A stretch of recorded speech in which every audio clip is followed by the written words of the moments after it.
This is the Clark Connection Podcast, your weekly dose of inspiration and power. We'll dive deep into the stories and strategies that ignite personal growth and entrepreneurial fire. Join us as we empower you to take control, level up your leadership, and build the life you deserve. Get ready to rise, to thrive, and to finally become the leader of your own destiny. Let's go.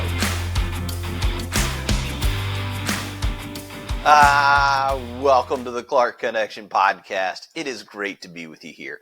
I'm your host, Aaron Clark, aka The Coach. You know me. And today we are joined by Allison, a talented beat writer for Gridiron Football Magazine. That he's on the front lines of the game, covering the plays, the stories that define the high school football culture here. And if you love the game, you're going to love this conversation.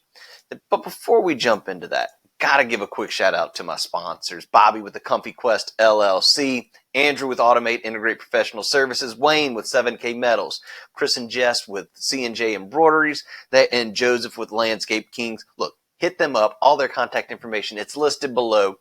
And tell them Coach Clark that I sent you.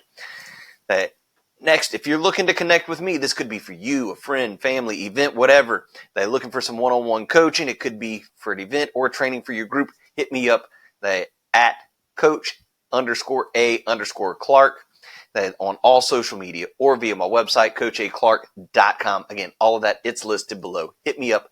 I would love to help you through that journey. And so, what you've all been waiting to hear, Allison. Look, he's got a bachelor in mathematics, a minor in sports with a minor in sports media, which is how he ended up where he is today. He's the beat writer for that Gridiron Football Magazine, and he was the president of the chess club in college and high school, and he was part of Boys State, and he was the outstanding member of the House of Representatives. So let's get into it and bring on Alex. Alex, welcome to the show, man. I'm so happy to be here, man. Thank you so much for having me. I've been looking forward to this for about a week or so. Really enjoying the getting into this podcast and seeing what it's like and getting a chance to come on here and just have a nice conversation. Yeah, so I'm really looking forward to it, and now I'm here finally. Yeah, no, I was glad we were able to kind of make things work. I tell everybody I'm a recovering football coach, so I have a little bit more of an idea of what Gridiron Football Magazine is, but tell everybody, what is Gridiron Football Magazine? Yeah, so Gridiron Football, we are a sports media company as the main thing. That's our platform. So that involves everything, whether that is the website's kind of the flagship. Everything you can find is on that website. And we're all over social media as well, whether that's Twitter, YouTube, Facebook, all that sort of stuff, Instagram. And all of that is funneled towards football. It's a football media company. So we're covered articles on the NFL draft. I wrote a mock draft for the company, college. I'm the beat writer for Southern University specifically. So I cover all the Southern University football games. One of my coworkers, Jace, does LSU football. So a lot of local college football. But our main thing is high school football. So we do a lot of Louisiana high school football coverage, but ultimately we're a national company. So we'll cover everything, whether it's a kid in Oklahoma, New Mexico, Texas, whatever. We'll cover that kid if there's a reason to, if we have the ability to. So it's all football all the time. High school football is our main focus, and that leads to the event side of things. And our big flagship event, I guess for the right word, is the All-American Bowl game that we do at the end of the year. So that is December 30th every year. We do a senior all-star game for everyone, basically the best players we can find across the country. And the goal is to bring them media exposure, get them a taste of what college football feels and looks like, as it's a college schedule. You're getting 4 practices in the span of 2 days. You're getting work with a flurry of different coaches. And it gets them in front of college scouts. It gets them opportunities for scholarship offers. So we're ultimately a nonprofit with the goal of giving kids, high school kids, a chance to get to college and college offers. And that's not just media exposure. That's not just showing the finished product of here's the senior that's gone through this process and who he is. It's also helping them through that entire process. And I think my own personal opinion. Of course, I can't speak to what Aaron's thought process was for inviting some 22-year-old schmuck onto the onto the show. But my thought process for the value I can provide is twofold. But the main thing is the company. I can give an insight to what we do and how we have helped kids in the leadership process, in growing as leaders and growing. Of course, this is a football team, so growing as men in this case. And so we hold camps throughout the off season, and each one, Andy, the CEO, who is a former military veteran, disabled military veteran, former college football coach at LSU Southeastern, Andy gives a 15-minute speech talking about what it takes to be a college football player. And that's a lot of that is leadership skills. That's character. That's being what you need to be in the classroom. And then finally, your football ability is the final thing anyone's going to look at. You have to have those first two things first. So even if these kids, even if not all of them get scholarship offers, that's the goal, right? About 90% of the people that play in our football game get scholarship offers, maybe even higher. But even if they don't, they get helped through that process. And that might be the difference in them being a 1.5 GPA dropout and being someone that takes care of their classes, takes care of their character, and finishes school with a 3.0 and goes to a trade school. And they're going to college in some way. And that process is something that I care a lot about, seeing the fulfillment and growth of these kids throughout their adolescence, where I think it can make a really big impression on them. Right. And that was one of the things that I liked as we got to know each other and talking. I said, man, he's helping to develop these young men. And that was always a passion of mine. I absolutely loved that, being, as I tell everybody, I'm a recovering football coach. So that was my favorite thing, is helping these young men realize that. And I don't think a lot of people realize how difficult it is to actually learn to deal with the media. And, mm-hmm. So, and you get to teach them those skills and help them to develop those leadership abilities. Right. It's the double-edged help of being both a nonprofit that's helping the kids and also a media company. We're not going to be one of those media companies that's coming in and trying to, clickbait or trying to hit the zinger of, oh, look at this dumb thing the 16-year-old said. He should be a less impressive recruit. No, that's not the point of any of this. No, I interview a kid, and the point is to make them more comfortable with the media, so that when they're at their next step and they're a cornerback for Southeastern and they give up a touchdown and then they get slammed by the guy at WAFB or whatever, right? And they're like, hey, what happened to this play? What's wrong with them? So you're more prepared for that. And so that's an aspect of leadership. That's an aspect of maturity as a person, regardless of your role in whatever you're doing. And so I think absolutely that being able to handle the media, being able to be comfortable in that situation is really important. And I will say, I'm not a coach, but I've been able to develop my own opinions on a lot of these players just from interviewing them. That's, I've interviewed every kid for multiple camps that we've done throughout this offseason. And every time I'm like, that's a bowl game guy. Just talking to him. I talked to him for 70 seconds and I'm like, the way he composes himself, the way he's comfortable in front of a camera, you can kind of tell when that growth has taken place, and he's a guy that you really feel like he's going to be able to play college at the next level, but also he's a grown man, right?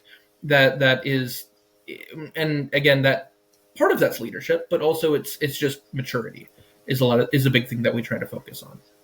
Right. And so you'd mentioned the camps, hosting camps. Like, how many camps do y'all host? Is it like every weekend, spring, fall, summer? So in the spring, we held a camp about once every 3 weeks or so.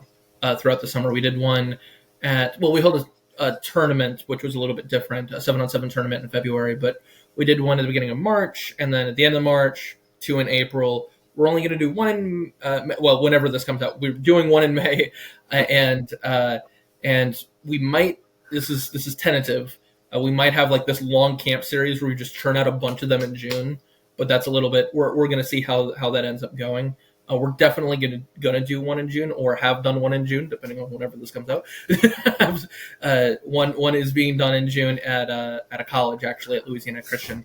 But yeah, so we go to a bunch of different places. We did 2 in the Baton Rouge area this year.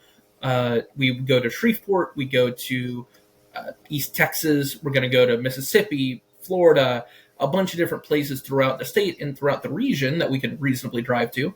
We're not moneybags over here flying to places for camps all the time, but as places that we can reasonably drive to see people and give them the chance for that exposure and to get some work in during those camps.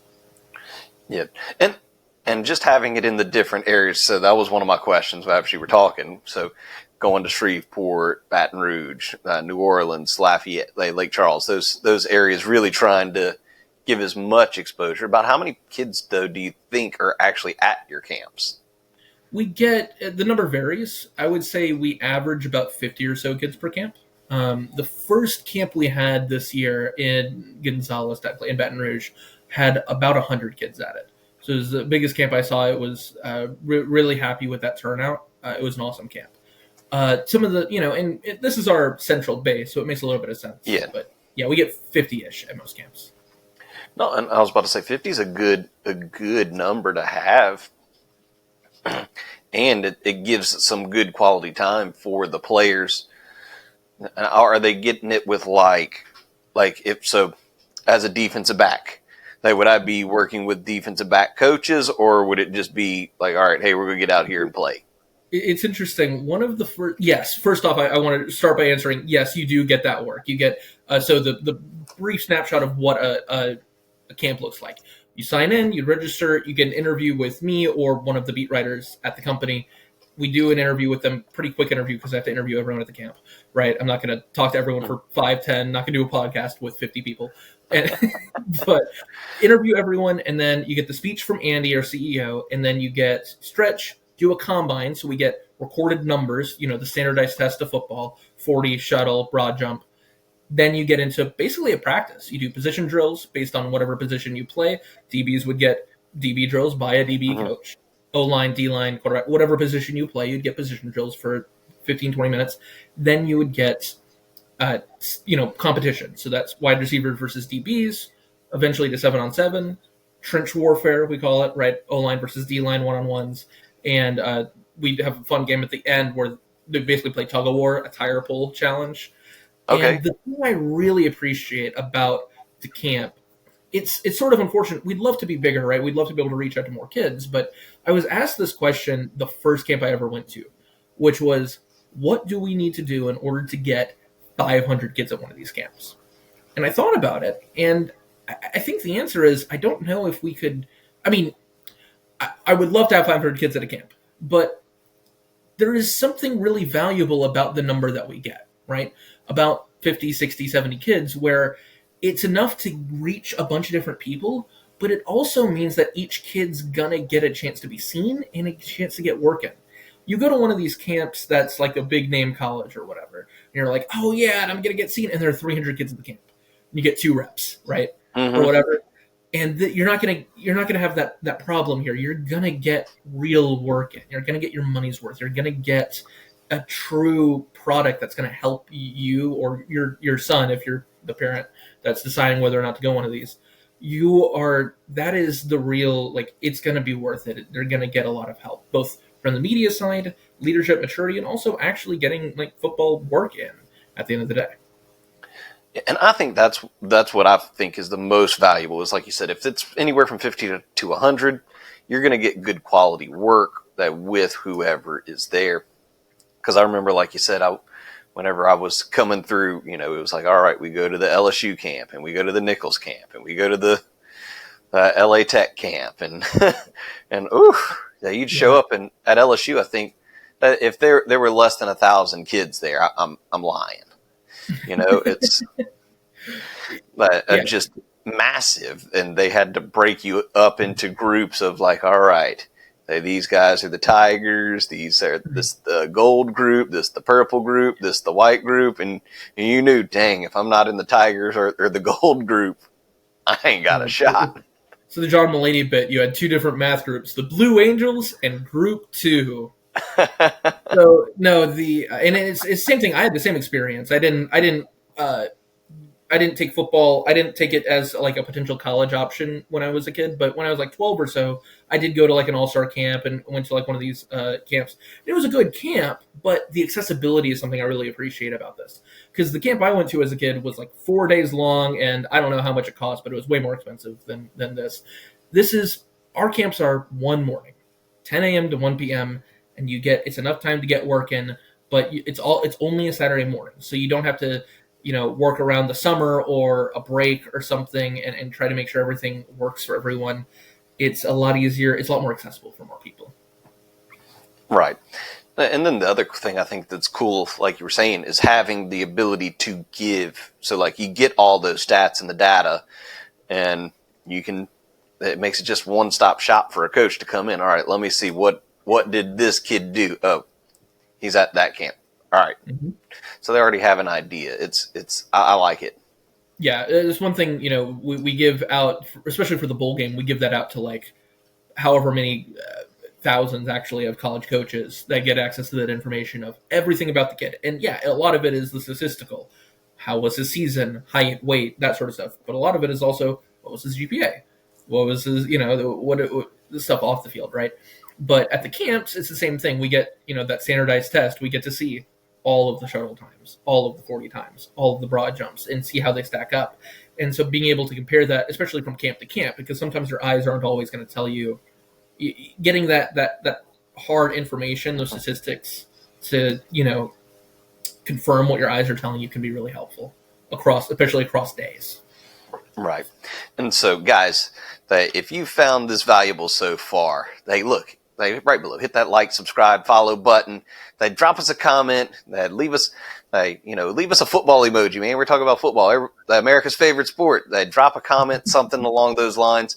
And all of that helps us to continue to bring about great content and great guests like Alex.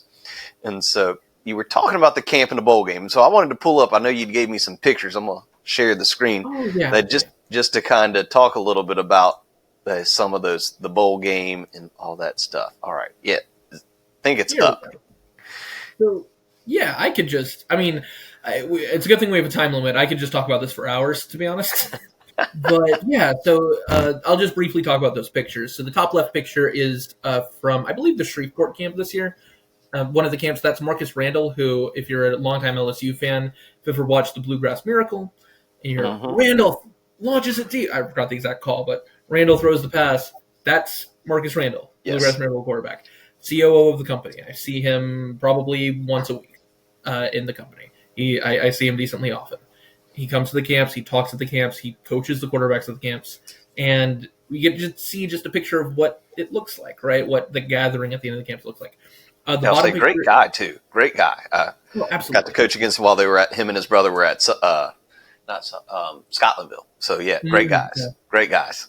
Yeah, absolutely. Very personable, very charming. What do you think a quarterback, a leader, to be? Mm-hmm. You want to talk about someone who helps people become leaders, few better that I've met. The bottom picture is a picture from the bowl games. You get a whole group of kids there, and just to see what that kind of looks like. The top right picture is the MVP one of the MVPs from our bowl game this past year, Ellis Stewart. He catches a touchdown. One of my favorite plays I've seen during a football game live. It was in the end zone. I was filming it for us, and the team is down 7-3 with like 6 seconds to go at the end of the half. And Dylan Compton. I messed up name. Sorry.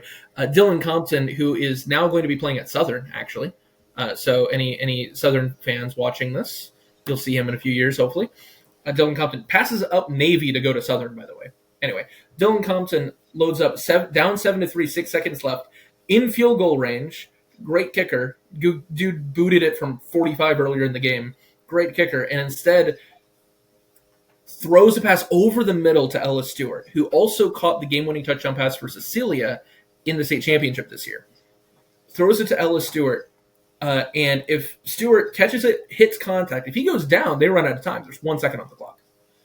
Bounces off of it, that pose into the end zone, scores the touchdown, his team ends up winning the game. And they take the lead there, never look back. Such an exciting play. It was a great product on the field this year. and getting to kind of mention him a little bit is really fun. But the picture I really want to talk about is the one on the right. So that is James Lucas. He is a quarterback. He was a quarterback for Peabody this season. And he had a crazy high school career. So his freshman year, he played some JV or whatever, as most freshmen would do. Sophomore year, he ends up transferring to a school for whatever reason. It was behind the scenes stuff. Transfers to a school in order to seek out trying to play quarterback. School shuts down the football program. Transfers to another. Yeah, it was Bolton, I think. They shut down the football program sophomore year, so he can't play. Transfers to a different school, to Peabody his junior year, and he's ruled ineligible because he transferred. So 2 straight years he can't play any football. Final year at Peabody, he doesn't win the starting job. And he barely plays. He played maybe 30 minutes of high school football. But from his junior year on, he started going to these camps. We started calling him Mr. Gridiron, James Lucas. Because he would go to every campus junior year, went to almost every campus senior year. I finally got to see him at the final end at the final camp, and he got invited to the bowl game, despite the fact that we usually have. I mean, I say usually we have really high standards for who we invite to the bowl game because these are kids that we feel can play college football, have the ability to play college football. Even though he never got the chance to start high school football, we saw the ability, the athletic ability, how he threw the ball, how he timed, ran like a 4.5 40, like that sort of stuff, ran like a 4.3 shuttle, like ran real athletic numbers, a guy that could play college football, especially if he can throw the football, right? Oh, yeah. Yeah. And so he real athletic guy, and we see him through this. Andy invites him. He plays in the bowl game, plays 30 minutes of high school football, looks great in the bowl game as one of the quarterbacks. I mentioned Dylan Compton, D1 offer Dylan Compton. He was on Dylan's team, and he stood toe-to-toe with him. They both looked really good in the bowl game. Compton threw the touchdown pass. James led 2 field goal drives in the game, and was moving the ball on offense. And this is a bowl game. This is an all-star game. Moving the ball can be kind of hard when you're putting things together with so few practices. And you can see all-star games where it looks a little bit funky. And so he's moving the ball. Fast forward, he gets like 8 scholarship offers just from the bowl game. He ends up signing a $100,000 scholarship to Sterling College in Kansas. And he's going to be playing college football. And he's going to go to college. And it is easily the most fulfilling story to me as a proof of concept for what we do as a company. And I'm so happy that we were able to help him, and that he put in the work, that he kept coming, and he, despite all the things that happened to him, that it would be so easy for him to have said, no, this isn't, obviously this isn't for me. Whatever the signs of the world or whatever your faith is, God, whatever, this isn't for me. And he's like, no, I'm going to do this, and I'm going to find an avenue to do this. And he did that. And I'm so proud of him. And I'm so happy we're able to facilitate his growth as a person, as a man, and as someone who's going to be a leader. He's a quarterback, right? Sterling College isn't going to be on ESPN, but if you ever get a chance to read a headline or anything, and you see in a few years, James Lucas throws 3 touchdown passes, runs for 2 more. Hey, wait a second. I know he's going to do good things in college. I can't wait to see him do that. I'm so proud of him. Right. No, and that's a good. And I like how you said it, because for those of you who haven't ever played in an all-star game, coached in one or anything like that, it is very difficult because oftentimes, like Alec was saying, you've got a week, maybe 2, to put the team together, put in a playbook, enough for people to work, and so it's usually a defensive struggle just because the offense doesn't always fully click.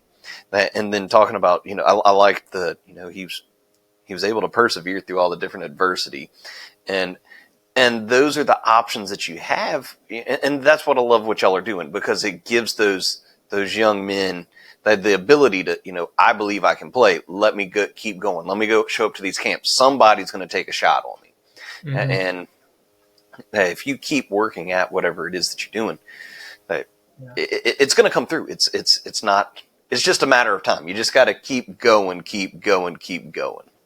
It's one thing Marcus says a lot about in his speeches he gives to the kids, watering seeds, right, to grow plants. Mm-hmm. You know, you don't, and we talk about this a lot in different like networking meetings, right, where Yes. you can't just start talking to people and be like, okay, so give me referrals now. What? No, that's not how this works. It's a slow process. That's not how that works. No, yeah. Wait, where are they? Like, come on, man. I'm out of here. yeah. No, but it's a slower process of building relationships and building trust, and it's the same thing with whatever skill you want. You can't just like I'm learning to play the piano again for the first time in a long time, and it's a little bit disheartening the first time I tried to load up, Piano Man, one of my favorite pieces. Start playing it, I'm like, how does anyone ever do this? This is impossible. I hear Billy Joel playing it, and I'm like, this is, how does it? But you slowly, every day, you get 1% better. It sounds cliche, but it's real. You get a little bit better, and you notice that, and that can be really satisfying. And then by even after just a couple of weeks, I can play a little bit of it, a couple of segments, and it sounds okay. But after enough time and enough hard work, James becomes a guy that is a college football player. That's because of him, and because of the hard work that he put in and the growth as a person that he became. Yes, and that goes right along with one of my philosophies. I believe you're doing one of two things every single day. You're either getting better or you're getting worse. And by doing that, like you said, 1% better every day. I actually did a podcast on, or an episode on the Atomic Habits, and that's what James Clear talks about in there. So it's just getting 1% better every day. I absolutely love it. And so, all right, so because I know we're getting close to that 30-minute mark, but one of the things that you'd mentioned and you gave me on your resume was talking about the chess, and you showed me the chess tournament and all that good stuff. Tell us about that. Let's talk a little bit about that. Sure. Yeah. So when I was a kid, I had a grandfather that had a lot of beliefs about this is something that a kid should do. This is something that when you grow up, this is a thing. So very weird fact about myself. I still have ingrained in my brain all of the U.S. state capitals because he found a game on the computer that's like, play this. And I'm like, yes, sir. And so I did it. And so I still have it memorized. There was that one quiz in American history in high school that I blew out of the water. It was great. I was looking forward to it for years. I'm like, I know that one. I don't have to study for it. Got it. Anyway, but it's stuff like that. He was very much, you have to learn to play the piano. So I learned to play the piano as a kid. And he taught me to play chess when I was 4 years old. And he taught me every day. And it slowly went from him letting me win because I was a sore loser because I was a kid. Actually, I was a sore loser even for a kid. I was really bad about that. I'm a little better about it now, but I was terrible about it then. I mean, the great poet Yogi Berra said, show me a good and gracious loser, and I'll show you a loser. Yeah, there's a certain amount of being in the football scene where it's all about winning to the point of maybe being a little bit unhealthy. So a little bit of that is kind of warranted. But anyway, so in chess, I learned how to play the game, and eventually it went from him letting me win because he wanted to let me win to him stop letting me win to teach me how to lose. So by the time I was like, I'm going to toot my own horn a little bit here. By the time I was like 8 or 9, it was like he couldn't really let me win anymore. I was just beating him, and so I played my dad. I played a bunch of people, and I would play with. I took lessons from Mike Papa. I'll give him a shout out. He's the national master, top-rated chess player in the state of Louisiana, or was for a long time. I assume he still is. Cool. He lives in Thibodaux. So I took some lessons from him, still talk to him to this day every once in a while. And what was his name again? Mike Papa. P-A-P-A. Okay. Actually, if you ever play on chess.com for whatever reason, and you there's a specific opening that's called the Papa Ticulat Gambit. I don't know if that's how the other guy's name is spelled. The Papa in that is him. Oh, cool. So like he's like real player that has made an impact on the game of chess. And so I took lessons from him, played in tournaments a bunch as a kid, was the president of the chess club at about the extent of my leadership experience. The president of the chess club in high school, and then I went to college at University of Alabama and was the president. Hey, I wasn't going to go there. Yeah. Was the everyone immediately the viewership just tanks. No, but I was the president. There it is. It's going down. Oh, yeah. Oh wow. I didn't. It hasn't even been uploaded yet. How is that possible? No, no, but and where was I? Right, I was also the president of the chess club at Alabama, and I picked it back up, took it a lot more seriously once I got to college, and grew a bunch there. Played in tournaments. I now have a USCF chess rating, a United States chess rating that is probably higher than my actual strength. Where a long time when I was a kid, I'm like, I'm underrated. Prove it, kid. Come on. And I actually have gone to enough tournaments and have like kind of a real rating. I went to a tournament. I had actually the worst tournament of my life. I went to in January. I've kind of taken a break from it now because I have a full-time job, and so it's like a little bit tougher. And after the rough tournament, I've taken a bit of a break, but it's still a thing that I do all the time, and I really enjoyed it. It's been a part of my life, especially like being around other people. I have friends online and in person that I talk to, and I actually give them some lessons, teach them some stuff about the game, and it teaches a lot of lessons. Not a lot of leadership lessons necessarily, because it is a solo game. You're not talking to other people, but a lot of psychological lessons. Whether it is how to lose at the very basics at the very beginning, to especially if you're going to play in tournaments, the psychological of like keeping yourself not too dissimilar to playing in a football game in that way, mentally speaking. Right. Not too dissimilar to playing in a football game, of being able to handle adversity, of you're in the middle of a game and you miss something and all of a sudden you're losing. How do you not just shut down and let yourself die? How do you keep fighting to try to get that win? Or in chess, because we're pansies that draw, and being able to be that mental toughness teaches you that. But it is teaching leadership. And so, because that's a very important part of being a leader, that is, like you said, you have to be able to think. And that was, I hadn't played the game of chess in forever. So that I was one that I always admired about people that did. And when I would try to play, just to be able to think and see the board and like, all right, I'm trying to maneuver over here. And that was what I loved about the game of football is that you had to be able to think like that. You had to be, all right, they're trying to set me up for this. Let me do this to try to get them to do that, so I will get the ball back, or however you want to do it. It was always a chess game going on out there. Yeah, they call it a chess game for a reason, right? Between the OC and the DC, the quarterback and the safety or linebacker, whatever. And it's interesting because football's a much more cerebral game than some people give it credit for. There's a lot more going into it, and I'm someone who I really enjoy football, and there's more that I don't know about football than I even am aware that I don't know about football. And I've been consuming it for my entire life. The other thing I wanted to mention is that I'll give just a brief chess PSA, because that's where this conversation's gone, I guess. Chess is an ocean. No matter where you are in the game of chess, no matter where you are, don't be discouraged by, and I'm talking to both you and the listeners, don't be discouraged by, oh, I could never play this. Oh, look at all this complex stuff. It's everyone can play, learn, get better, and get lessons from the game. Because whether you are a beginner that just knows how the pieces move or someone who's played it for years, the journey is the same. Go to a chess tournament at some point in your life. It's fun. It's really exhausting. It's not fun, but it's fun. And the journey. It's fun. You'll be exhausted. You'll hate yourself by the end, but it's fun. You won't like it, but it's fun. and you take lessons from that of the adversity of playing chess and all of the things that come from that. It's really good for your brain too. So there's also that. That's where I was going. Yeah, is when you said it. It's not really, but it is. It's teaching you how to, because that's one of the things I like to focus on is the leadership and the personal development. And so, guys, if you are looking for somebody to help you with that leadership, personal development, they hit me up. Would love to help you on your leadership journey. It could be for you, your event. That could be for your team. But going back to the chess, it is.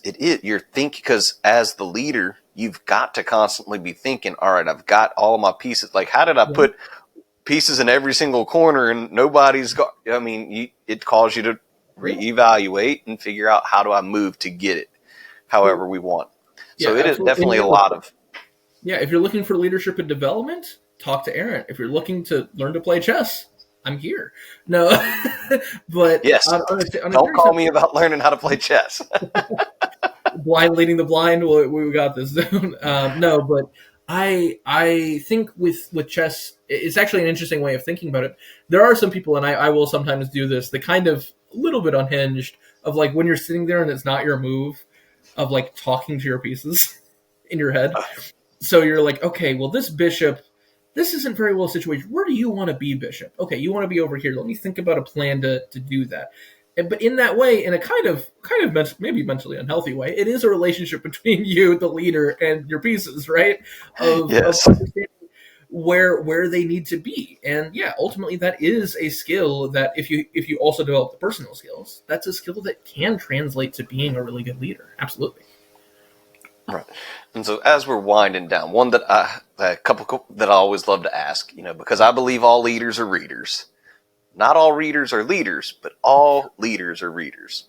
And so what is one book that you would recommend to anybody who's wanting to get into leadership?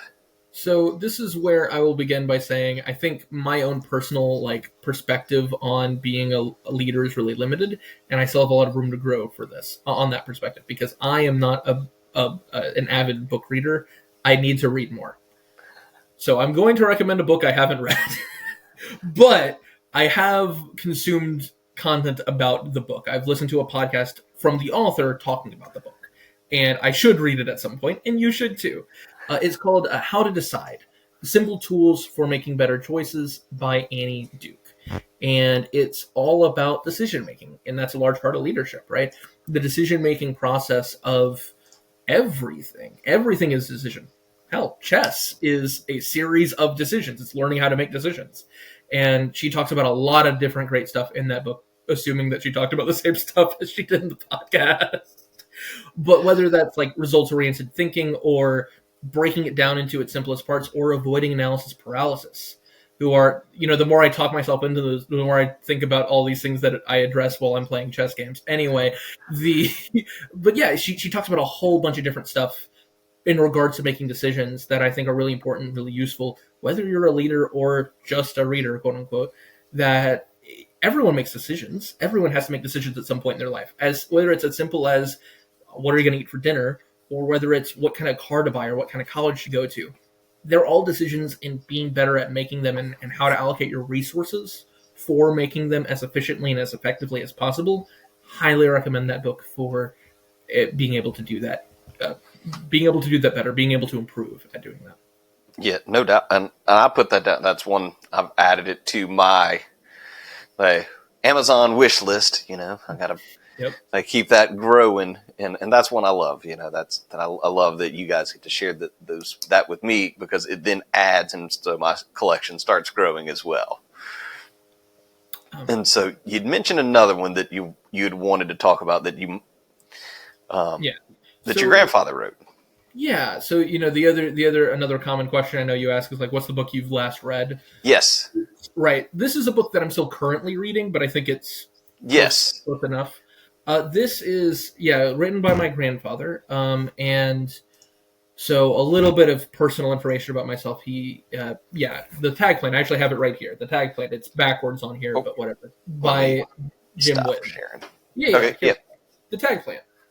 Camera Blair? Yeah, there you go. You can see it. The tag plan by Jim Witten. So a little bit of personal stuff about myself briefly. My grandfather passed away about 5 years ago, about 5.5 years ago in 2019. And I was just on the cusp of reaching adulthood, right? I was 17 years old when he passed, which I think I do fear might have aged a lot of people while watching this. But so anyway, I was in high school when he passed, and a lot of things reflecting on it, I look back at his life, and I wish I had chances to talk to him when I was an adult. I still have so much room to grow as a person, but there's just so much more I understand about how he acted, who he was, and the stuff that he cared about that I understand now that I had no idea about when there were parts of me that didn't really like him very much until I was like 15 because I didn't understand that he was joking so often. He made jokes about everything, and I took things way too seriously as a kid. And so it was until like a very short window of time before he passed that I had the chance to talk to him. And so getting to read this book, it's like getting to have a conversation with him and getting to see a peer view into his life.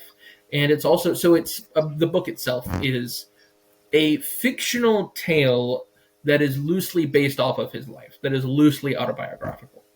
and it takes you through what the world looked like in Mississippi, in Northeast Mississippi, in the 1950s and 60s, and throughout his life. And I Okay. learned a lot about it. And I learned, for example, that his father, granddaddy, as my mom called him, was a recruiter for Bear Bryant. I didn't know that. That's cool. It looked so different back then. And actually, a large part of the plot of the book talks about that process. But getting to see, the footsteps that I'm kind of following behind, being in the same, high school recruiting kind of sphere that my ancestors were in at one point in their lives, is really cool. And just learning that stuff about my family. So obviously it's really important to me personally, but I also think it's a good book in general for people to consume, in my opinion, because I think it does provide value regardless of your attachment to the author. I think it's just a good book as well. Right. Yeah. And I mean, you said something, I'm going to touch on it because I always say this as well. And so you're like, yeah, I got all this room to grow and all this. And so do we all. One that always stood out to me. I was at a conference once. And so I was in a network marketing business and, was sitting next to one of the top salesmen. He's making 7 figures a year.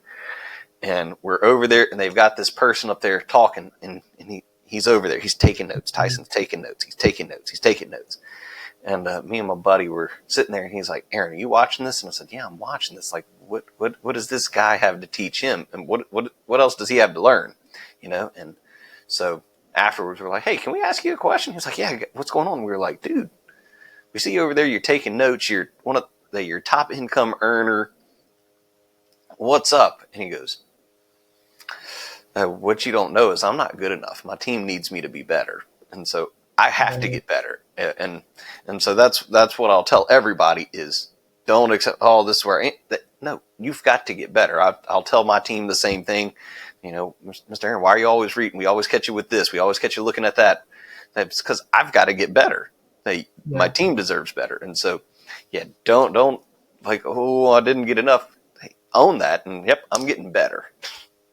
1% every day. Yeah, I know. And this is another, I understand that this is a podcast that's meant to be for this is content that we're creating, but I'm also learning things myself just from having this conversation. The really setting in that if you're not getting better, you're getting worse, right? You want to get 1% better every day. That everyone's in that situation. That you're, no matter how good you are, if you're not trying to get better, you're going to get complacent, and that's never a place that you want to be. So no, I think that's really valuable, and I'm sure you get more tidbits like that if you watch the Clark Connection podcast. That's right. Every week. Absolutely. And so, Alex, if anybody wants to reach out and get in touch with you about anything, Gridiron Football, anything like that, how do they reach you? Yeah, so there are. Gridiron Football has its website. That's probably the easiest way to find our content in general. GridironFootballUSA.com. You can also find us everywhere when it comes to YouTube, Twitter, Instagram. I think we have a TikTok that's starting up now, like everyone does. I don't know. Honestly, I'm kind of a dinosaur when it comes to social media, so I don't know. But if you wanted to, the easiest way to contact the company, someone in the company, is whether it's a Twitter DM, whether it's whatever it might be. You can find. We'll respond to anything, no matter where it's from. To talk to me in particular, phone number and email are the two easiest ways. So my phone number and email are on the screen, but for anyone that's just listening, I'll go ahead and read them out. My phone number is 985-381-0242. And my email is ajallison02@gmail.com. So you can contact me at either of those if you, for hopefully I was good, but if you for whatever reason thought I was helpful here, Yes. then I would be happy to talk to whoever for whatever reason. So, yeah. Absolutely. Yeah. And guys, all that information, it's listed down below. Alex, I had a blast. It was great learning about everything. That we will definitely have to do this again. Absolutely, man. This was a lot of fun. Thank you so much for having me. All right. What an awesome episode. Wasn't Alex great? I mean, such a fantastic, young and upcoming leader here in the great state of Louisiana. And I got a couple of key takeaways for you. And if you are watching, I'm going to put that up on the screen. So one thing that he talked about was personal growth and maturity are essential aspects of the training process. The better you become, the better you'll be, the more people you can help. He talked about, continuous improvement. It's essential. Aim to be 1% better every single day. That's the motto of Gridiron Football. Leadership involves making effective decisions. And guys, as a leader, you are going to mess up. You are going to make the wrong decisions. And that is okay. Coaching is essential for growth and accountability, guys. If you want to grow, you got to have a coach. All the greats have a coach. Don't be discouraged by the complexity of learning a new skill. Look, as he was talking, trying to get back, relearning how to play the piano, that's something that's hard, but over time, you can learn how to do something like that. And then embrace the power and the process of learning and growing regardless of your age. And so, in closing, guys, if you're looking for leadership or personal growth training, it could be for you, it could be for your event, reach out to me. I'd love to be able to help you on your journey and inspire you that as you continue to learn and grow. Look, all my contact information, it's listed below. Reach out to me. Socials, website, it's right there. And remember, you don't need to be great to get started, but you have to get started to be great. So keep leading, keep growing, and keep innovating. Until next time, stay inspired and connected, and I will see you on the next episode of the Clark Connection Podcast. Thanks for listening to the Clark Connection Podcast, where my goal is to add value to you. Make sure you like, subscribe, and follow the show. You can also connect with me via my website, coachaclark.com, or on all socials at coach_a_Clark. The links are in the description. Huge thanks to my sponsors, Wayne with 7K Metals, Bobby with the Comfy Quest LLC, Andrew with Automate Integrate Professional Services, Joseph with Landscape King, and Chris and Jess with C&J Embroidery. We look forward to bringing you more great content. See you next week.